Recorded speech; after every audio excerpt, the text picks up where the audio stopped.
মায়ার নবীর ইন্তেকালের খবরটা যখন হযরত ওমরের কানের মধ্যে পৌঁছে যায়,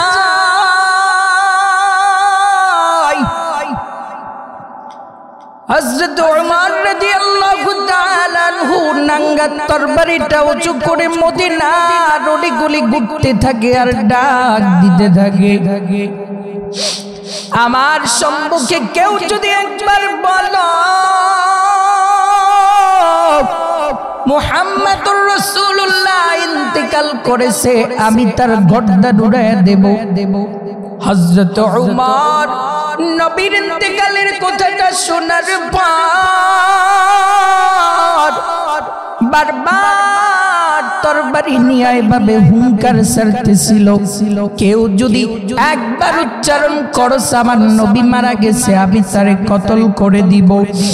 ওরে আশিকি রাসূল নবীর উম্মতের দল, 12ই রবিউল আউয়াল আমার নবীর ইন্তেকালের কথাটা শোনার পরে মদিনার চিত্রটা কেমন ছিল রে মুমিন। মদিনার সাহাবায়ে কেরাম, নারী পুরুষ, ছোট ছোট নাবালেগ বাচ্চাগুলির অবস্থা কেমন ছিল জানো?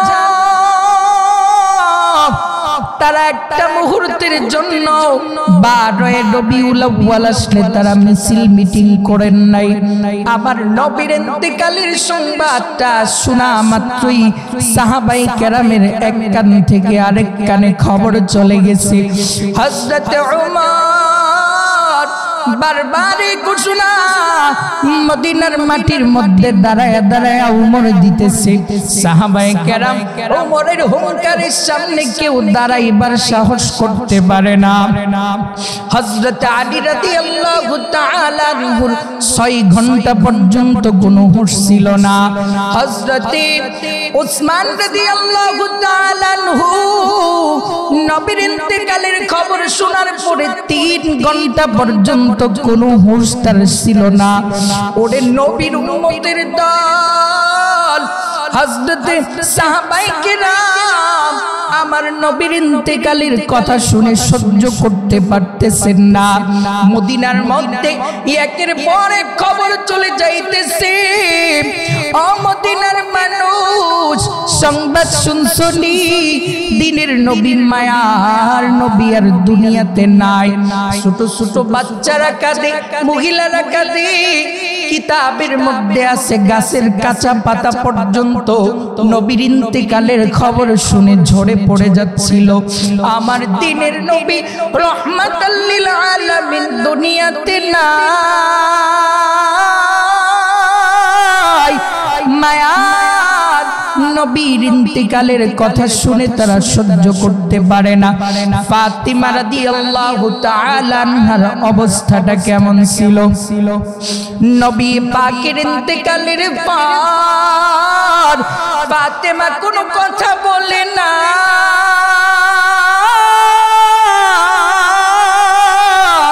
ফাতিমার জবান দিয়া কোনো কথা বের হয় না, কোনো কথা বলতে পারে না, পাথরের মতো শক্ত হয়ে গেছে, কোনো কিছুই বলতে পারতেছে না। মদিনার মহিলাগুলি ফাতিমার চতুর্পাশে বীর জমায়া দিছে, কি জানি অবস্থা। নবীকে হারায়া ফাতিমার অবস্থাটা জানি কেমন হয়ে গেছে। ফাতিমাকে একটা নজর দেখার জন্য মদিনার নারীগুলা ভিড় জমাইছে। ফাতিমা কোনো কিছুই বলে না, ফাতিমার জবানটা বন্ধ হয়ে গেছে। আমার নবীর মেয়ে হঠাৎ করে জবান থেকে একটা কবিতা তিনি আবৃত্তি করে দিলেন, একটা কবিতা তিনি পাঠ করে দিলেন। সুব্বাত আলাইয়া মাসাইবা, সুব্বাত আলাইয়া মাসাইবা, লাউ আন্নাহা সুব্বাত আলাল আইয়াম, লাউ আন্নাহা সুব্বাত আলাল আইয়ামি সিরনা লায়ালিয়া। ফাতিমা রাদিয়াল্লাহু তাআলা আনহা কবিতার মাধ্যমে বুঝিয়ে দিলেন, ওরে জগতের মানুষ, আমার বাবার ইন্তেকালের কারণে আমি ফাতিমার কলিজার মধ্যে যে ব্যথা, যে কষ্ট, যে দুঃখ যাতনা, আমি যদি দুঃখগুলা একটা সূর্যের উপরে যদি আমি রাখতে পারতাম, একটা দিবসের উপরে যদি আমার দিলের ব্যথাগুলি রাখতে পারতাম,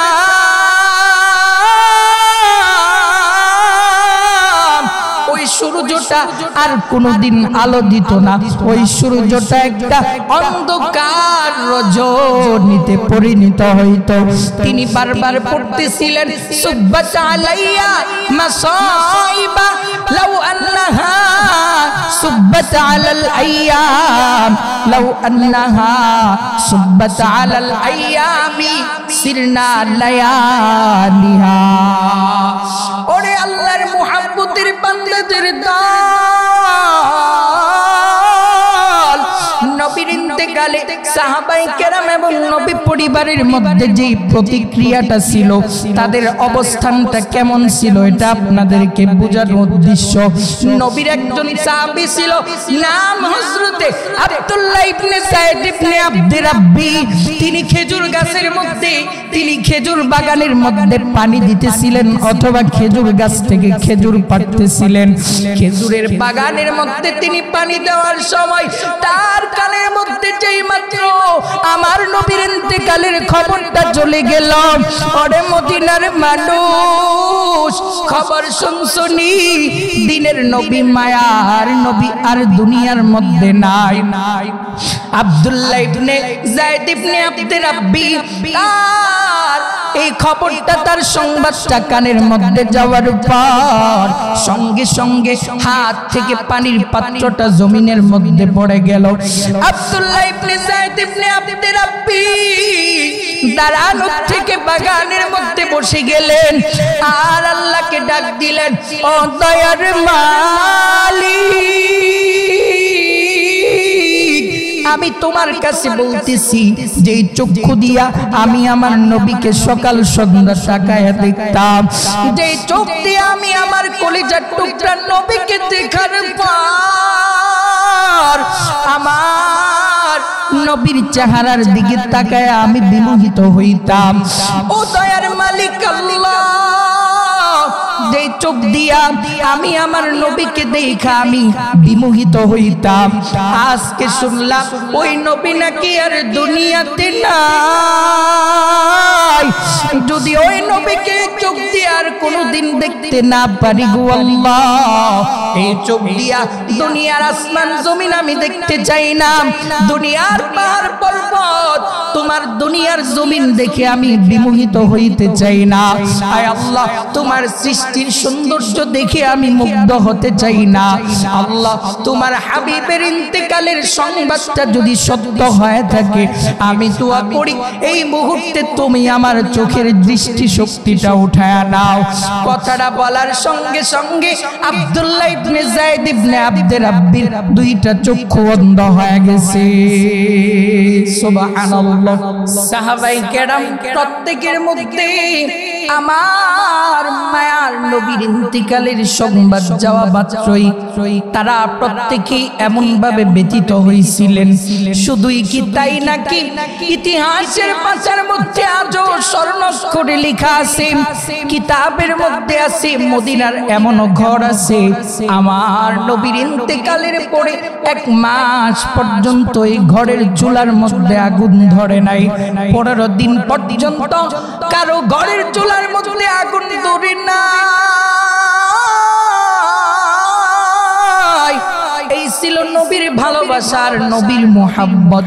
12 রবিউল আউয়াল আমার নবী উম্মতকে চিরতরে এতিম বানায়া নবী আমার রফিক আলার দরবারে চলে গেছে।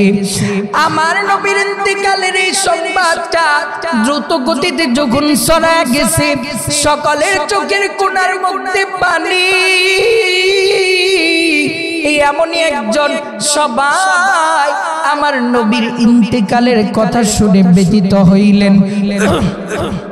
নবীর ইন্তেকালের অল্প কয়েকদিন পরে হযরত বেলাল গাঠুরিটা মাথার মধ্যে নিয়া আবু বকর সিদ্দিকের কাছে রওনা। ওরে আবু বকর ভাই,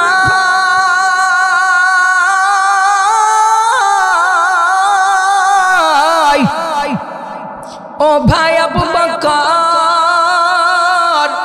আমাকে তুমি একটু বিদায় দাও, আমি আর মদিনার মধ্যে থাকবো না।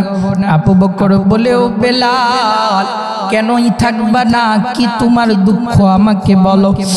বেলাল বলে, ওরে ভাই আমার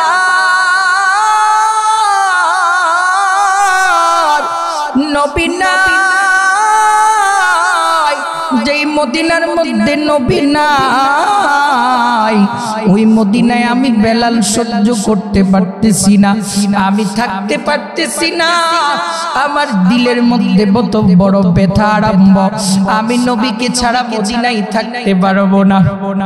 হযরত বেলাল গাঠুরিটা মাথার মধ্যে নিয়া রাসূলের রওজার সামনে দাঁড়ায়া হযরত বেলাল সালাম জানাইলেন, ও মায়ার নবী, যেই মদিনার মধ্যে নবী আপনি থাকবেন না, আমি বেলাল আর ওই মদিনায় থাকব না। ও নবী, আপনি নবী, আমি বেলাল আপনার জন্য মদিনার রাস্তা পরিষ্কার করতাম, আমি আপনার আগে আগে হাঁটতাম, আমি আজান দিলে আপনি নবী ইমামতি করতেন, এখন আপনি নবী ইমামতি করবেন না। ও নবী, চলে গেলাম আমি, আবার হাবশায় রওনা করে দিলেন। হযরত বেলাল রাসূলের রওজার সামনে দাঁড়ায়া আক্ষেপের কান্নাকাটি করে বেলাল গাঠুরি মাথায় নিয়ে চলে গেছে তার দেশের বাড়িতে। দীর্ঘ 6টা মাস অতিক্রান্ত হয়ে গেল। হঠাৎ করে বেলাল 6 মাস পরে রাতের বেলা স্বপ্নে দেখতেছেন আমার নবী রাহমাতাল লিল আলামিন বলতেছেন, ও বেলাল, কত মানুষ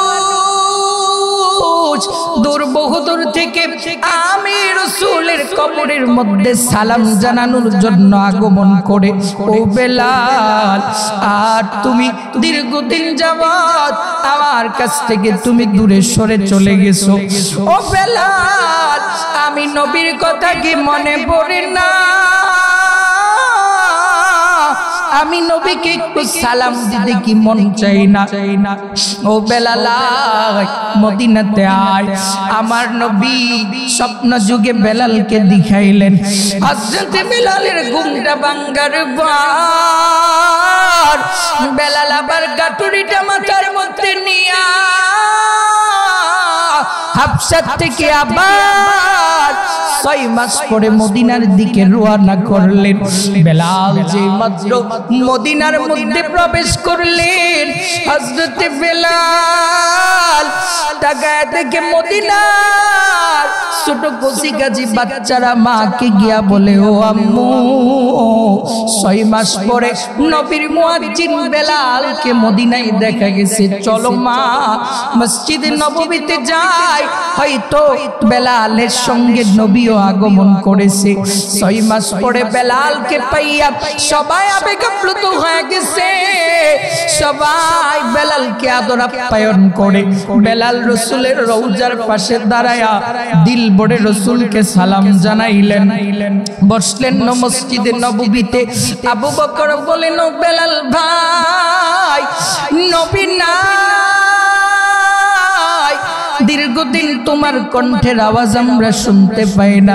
ও বেলাল, আজকে একটু আজান দাও, আজান দাও। হযরত বেলাল বলেন, ও আবু বকর ভাই, আমাকে আজান দেবার অনুরোধ আর করবা না, আমি আজান দিতেই পারবো না। সালমান ফার্সি বলে আজান দাও, বেলাল বলে না। ওমর বলে দাও, বলে না।